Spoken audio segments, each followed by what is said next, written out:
Shalom bien-aimés et bienvenue à cette merveilleuse émission du mercredi. Nous bénissons infiniment notre Dieu pour la grâce et la protection qu'il a exercée dans nos vies durant toute cette nuit et de nous lever ce matin de bon pied. C'est lui qui met en nous le vouloir et le faire selon son bon plaisir, dit la parole. Donc nous devons apprendre à être reconnaissants envers le Seigneur et ne pas nous verser dans les inquiétudes selon ce qui est écrit dans Matthieu chapitre 6, verset 25 au verset 14. Là-bas, Jésus-Christ dit clairement ceci: c'est pourquoi je vous dis, ne vous inquiétez de rien, ne vous souciez pas en disant qu'allons-nous manger demain ou boire, avec quoi allons-nous nous habiller. La vie n'était pas plus importante que la nourriture et le corps ne vaut-il pas plus bien que les habits. Voyez ces oiseaux qui volent dans les airs, ils ne sèment ni ne moissonnent, ils n'amassent pas de provisions dans les greniers et votre Père céleste les nourrit. N'avez-vous pas bien plus de valeur que d'ailleurs, qui de vous, à force d'inquiétude, prononcer son existence et ne serait-ce que de quelques instants? Quant aux vêtements, pourquoi vous inquiétez à leur sujet? Observez les lits sauvages. Ils poussent sans se fatiguer à tisser des vêtements. Pourtant, je vous l'assure, le roi Salomon lui-même, dans toute sa gloire, n'a jamais été aussi bien vêtu que l'un d'eux. Si Dieu habille donc avec tant d'élégance, la petite plante des champs qui est là aujourd'hui et qui demain sera jetée au feu, à plus forte raison, ne vous vêtira-t-il pas vous-même? Ah, que votre foi est encore bien plus petite. Ne vous inquiétez donc pas et dites, et ne dites pas, que mangerons-nous ou que boirons-nous ou avec quoi nous habillerons-nous? Toutes ces choses-là sont les païens qui s'en préoccupent sans cesse. Mais votre Père qui est dans les cieux sait que vous en avez besoin. Faites donc du royaume de Dieu et de tout ce qui est juste à ses yeux, votre préoccupation première, et toutes ces choses vous seront données par-dessus tout. Ne vous inquiétez pas pour le lendemain se souciera de lui-même, à chaque jour suffit sa peine. Et si le Seigneur Jésus-Christ nous parle pour nous amener à ne pas nous inquiéter, à ne pas nous soucier, on se rappelle de 1 Thessaloniciens 5,19, là où il dit que remercier Dieu en toutes circonstances est la volonté de Dieu pour nous. Amen. Or, ici, dans Matthieu 6, le Seigneur nous dit au verset 32, toutes ces choses-là sont les païens qui s'en préoccupent sans cesse, sans cesse. Mais votre Père qui est dans les cieux sait que vous en avez besoin. Verset 33, faites donc du règne de Dieu et de ce qui est juste à ses yeux, votre préoccupation première. Donc, la volonté de Dieu pour toi, c'est quoi? C'est que tu lui dises merci et que tu lui rendes grâce en toutes choses. Tel est ce que Dieu veut pour toi. Il dit que lorsque tu feras tout, lorsque tu feras ça, toutes ces choses te seront données par-dessus tout. Amen. Et Philippiens 4, verset 6 nous l'a dit à suffisance. Dans la vie d'un enfant de Dieu consiste non pas à s'inquiéter, à se soucier constamment comme ceux qui ne connaissent pas Dieu, mais à se confier en lui et en lui rendant grâce. Est-ce que par tes soucis, les choses ont changé? Est-ce qu'en tout souciant, les choses changent? Est-ce qu'en tout souciant, Jésus qui dit, est-ce que par tes soucis, tu as seulement réussi à faire bouger seulement ta vie d'une seule seconde? Non.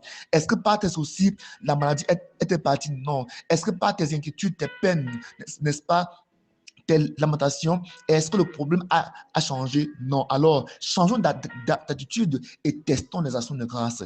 En rendant grâce à Dieu, en lui remerciant, en nous louant, allons nous voir les choses changer. Amen. L'attitude d'action de grâce est ce que Dieu veut pour toi et pour moi. Dieu veut que nous ayons une attitude d'action de grâce. Amen. Il faut comprendre que c'est Dieu qui lui-même qui nous demande d'être reconnaissant. C'est Dieu lui-même qui nous conduit vers la reconnaissance, vers les actions de grâce. Il veut qu'on cultive en nous cette attitude. Amen. La deuxième chose qu'on doit comprendre, c'est que c'est Dieu lui-même. Parce que quand tu es enfant de Dieu, la vérité est que Dieu va te conduire vers des endroits que tu veux et même vers des endroits que tu ne veux pas. N'oublions pas que Jésus-Christ, quand il a été baptisé, le Saint-Esprit le conduisit au désert. Le Saint-Esprit ne l'a pas conduit dans un palais plein de viande, de poissons, de repas copieux, mais le Saint-Esprit l'a conduit au désert. Et au désert, qu'est-ce qu'on a appris dans Deutéronome 8, verset 14, verset 16 et verset 18, que au désert, il y a des serpents venimeux et des scorpions. C'est là-bas qu'il est parti, que l'Esprit de Dieu l'a conduit. Donc, il faut comprendre que parfois, c'est Dieu lui-même qui nous conduit vers ces lieux de problèmes, vers ces lieux de difficultés, d'adversité, de combats, de conflits, afin de voir notre cœur, afin de voir nos penchants, afin de voir vers quoi tend notre esprit. Amen. Et ainsi, en toutes choses, n'est-ce pas, Dieu doit être reconnu, Dieu doit recevoir notre reconnaissance dans tous les lieux, les situations dans lesquelles il nous conduit. Donc, en toutes choses, donc, quand les choses vont bien, quand les choses vont mal, nous devons croire que Dieu est capable de changer nos situations. Et nous devons lui donner toute la gloire qui lui revient. Ésaïe 45, verset 7 dit que c'est lui qui amène la diversité, c'est lui qui amène le problème, c'est lui qui amène, n'est-ce pas, le combat. Il le dit clairement dans le livre de Ésaïe chapitre 45, verset 7. Je vais lire par la grâce de Dieu. Il dit clairement ceci: j'ai formé la lumière et je crée les ténèbres. Je donne le bonheur et je crée le malheur. Oui, c'est l'Éternel qui fait toutes ces choses. Il faut qu'on apprenne à reconnaître ça. Et dans le livre de Job, la Bible déclare que Job a appris à recevoir de Dieu le bien et le mal. À quoi sert donc à se soucier? Cela n'attire en toi que des problèmes.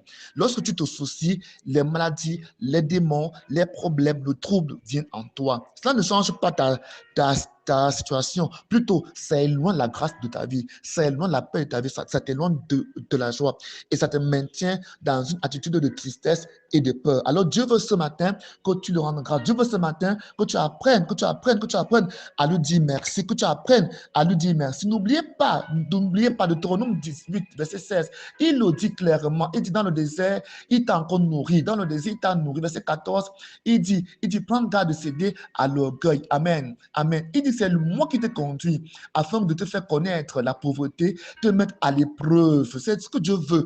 Alors ce matin, apprenons à dire à Dieu merci. Apprenons à lui dire merci. Dans ce désert, verset 16, il t'a encore nourri en te donnant une manne que tes ancêtres ne connaissaient pas. Il a fait tout cela pour te faire connaître la pauvreté, afin de te mettre à l'épreuve pour ensuite te faire du bien. Donc, Dieu te met à l'épreuve dans toutes ces choses-là afin de te faire du bien après. Donc, nous comprenons que avant que Dieu te fasse du bien, il te mettra d'abord à l'épreuve en te faisant passer par des difficultés, en te faisant passer par des problèmes. Alors, si ton attitude se manifeste par les actions de grâce, tu montreras au Seigneur que tu as compris. Alors, Dieu est capable donc de changer ta peine en joie, tes soucis en bénédiction. Il est capable de le faire.